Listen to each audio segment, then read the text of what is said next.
Je veux témoigner la gloire de Dieu dans ma vie, ce qu'il a fait dans ma vie.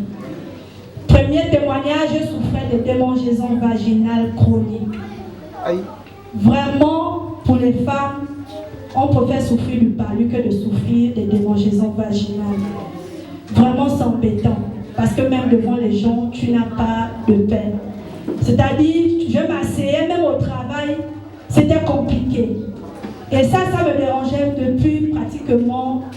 depuis peut-être 4 à 5 ans. Il m'arrivait même de changer de slip. Une fois que j'ai porté un slip, je ne le reporte plus parce que tellement que ça sentait. Il m'arrivait au travail, lorsqu'on travaille, moi je travaille sur la voie publique, j'ai dit aux collègues, restez à travailler, moi je m'en vais m'asseoir, je vais gratter les fesses sur le tableau, bien parfois sur un siège là où je suis assise. Comme je disais, j'avais des démangeaisons chroniques, je suis allée à l'hôpital, on m'avait donné un traitement à suivre. Le médecin m'avait même demandé de ne pas travailler avec le pantalon, que je devais travailler forcément avec la jupe. Mais chez nous, c'est strictement interdit de rester sur la voie publique en jupe. Donc j'étais contrainte de porter le pantalon parce que tellement que on travaille avec le pantalon, mais ça me dérangeait. Moi, je ne venais pas parce que sincèrement, ça me dérangeait. Ça me dérangeait beaucoup. Et c'est comme ça, au milieu des nuits, je ne dormais pas. Ça me prenait peut-être vers les 1h, peut-être jusqu'à 4h. Je passais les nuits assises, pleurer, que Seigneur, mais vraiment ça piquait comme si c'était le piment. Même le piment, à un moment donné, ça pique, après ça se calme. Mais ça là, je n'avais jamais compris. Et c'est comme ça que je suis venue voir l'homme des cas impossibles. Quand je viens voir papa, je rentre dans son bureau, je m'assois, je dis papa, j'ai un souci. Il se marie, toujours en train de rire. Je dis, l'homme là lui rit, moi je dis, je ne me sens pas bien. Je marchais vraiment, si vous remarquez, même lorsqu'on a l'accès, je marchais vraiment les pieds écartés parce que j'étais obligée toujours de chercher à frotter. Il me dit, ma fille, je ne peux pas te recevoir aujourd'hui. Retourne au travail, tu reviens demain, tu m'apportes 2 bouteilles d'eau. Et je suis partie. Le lendemain matin, j'ai emmené les 2 bouteilles d'eau qu'il m'a dit. Il a juste prié sur les bouteilles d'eau. Il m'a demandé d'aller faire la toilette intime et de boire une bouteille. Et j'ai fait la toilette intime comme il me l'a dit. Jusqu'aujourd'hui, je n'ai plus les démangeaisons vaginales. Est-ce que peut dire amen à ça? Donne-moi un amen bien.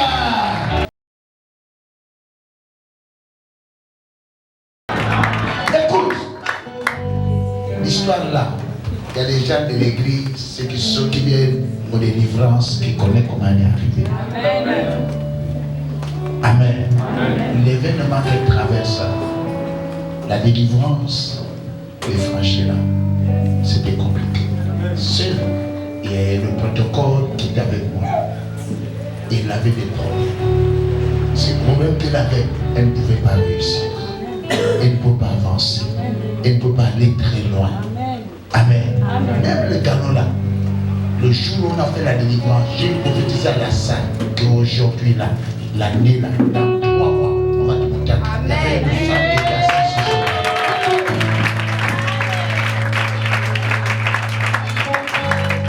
Amen. Écoutez, celle que vous voyez là, c'est le fruit de plusieurs événements. C'est parce que témoigner, c'est compliqué pour dire les événements qui s'est réellement passé dans la vie. Amen. C'était compliqué. C'était très compliqué. Si vous voyez ces délivrances, elle-même se le voit, encore les délivrances, elle le va piquer. Amen. Alors, un autre témoignage, je pense. Alors, ma fille. Le deuxième témoignage, vraiment, c'est un témoignage qui m'a trop fait mal. Lorsque je suis sortie de l'école de formation, ceux qui ont des frères à la police, parce que je suis policière, nous on est la promotion qui a pu durer en formation parce qu'on disait qu'on était des élites, on est rentré avec des diplômes. On a fait quasiment 2 ans en formation. On est sorti à 18 mois après la formation. Normalement, on devait être reclassé automatiquement. Mais ce qui est bizarre, c'est qu'on est sorti en 2015. À partir de l'année 2016, automatiquement, on devait commencer à monter en grade. Mais les chefs nous ont demandé, là, ils avaient puni toute la promotion, ils avaient demandé de ne pas passer en grade, parce qu'en 2016, c'était l'année des élections. Normalement, quand il y a des élections, on donne ce qu'on appelle le loup crédit à l'armée. Ils nous ont dit, bon, vous comprenez un peu de sortie, On ne vous donne rien, attendez à partir de l'année 2017. Je vous dis 2017 jusqu'à 2022. 2017, les gens passent en grade. Moi, je reste. On va dire, bon, ok, il n'y a pas de souci, on va attendre l'année prochaine, 2018. 2018, les autres passent en grade. Moi, je reste. 2019, les autres passent en grade. Moi, je reste. Et dans notre promotion, on était à 17 filles, 17 femmes dans la promotion. On s'est retrouvés jusqu'à 15 femmes dans la promotion. Les autres étaient déjà passées. On était restés à 2. Et je me rappelle la partie, je suis arrivée à Plein de Vie en 2021, novembre 2021. Aujourd'hui, nous sommes en 2023. Je pense que ça ne fait que 2 ans. Mais en 2 ans, je ne souffre plus des maux. Je ne souffre plus du manque. Je ne souffre plus des problèmes. Parce que Dieu reste dans ma vie chaque jour. Amen.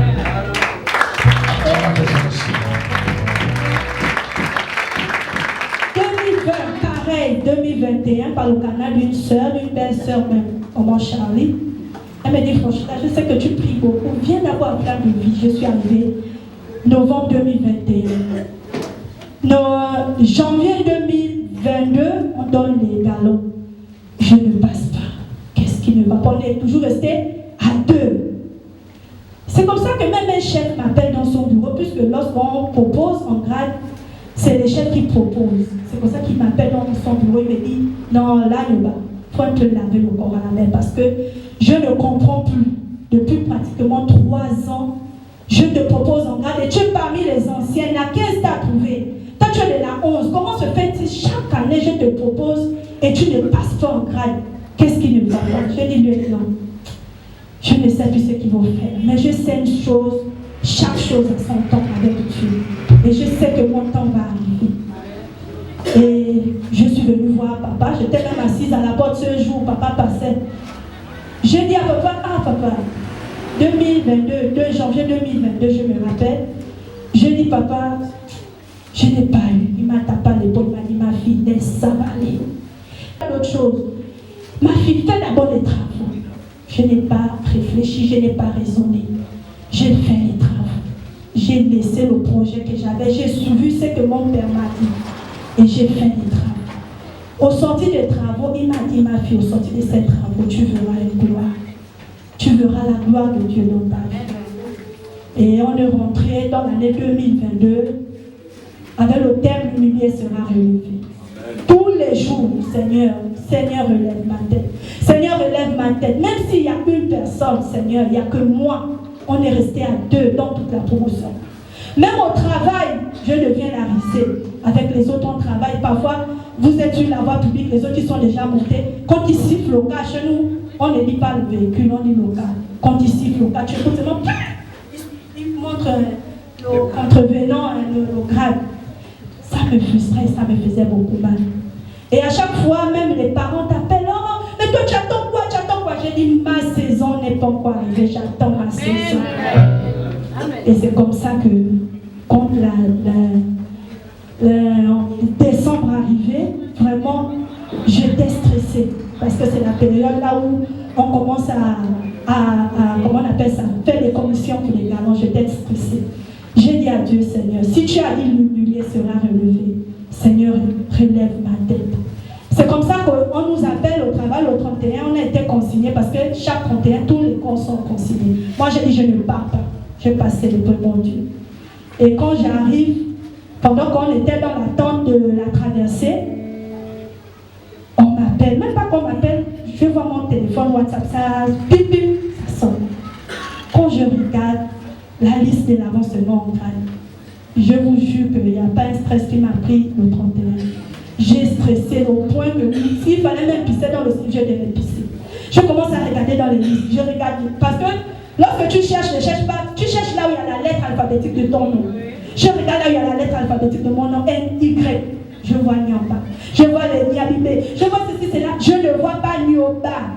J'étais là, non. La grenadine montait, et tout d'un coup, quand j'ai seulement papé le téléphone, c'est comme s'il y avait seulement vers les yeux. Je vois mon nom dans la mon néné. J'ai crié, j'ai commencé à pleurer. Est-ce qu'on peut dire amen ensemble? Il y avait moi et le mon grade. Le Dieu de mon père a fait grâce. Vraiment humilié, je me suis relevée. Parce que même au travail, mes chefs ne croyaient plus. Ceux qui m'ont trouvé passaient. Mais Dieu m'a relevé en me faisant sortir seul et l'autre est resté.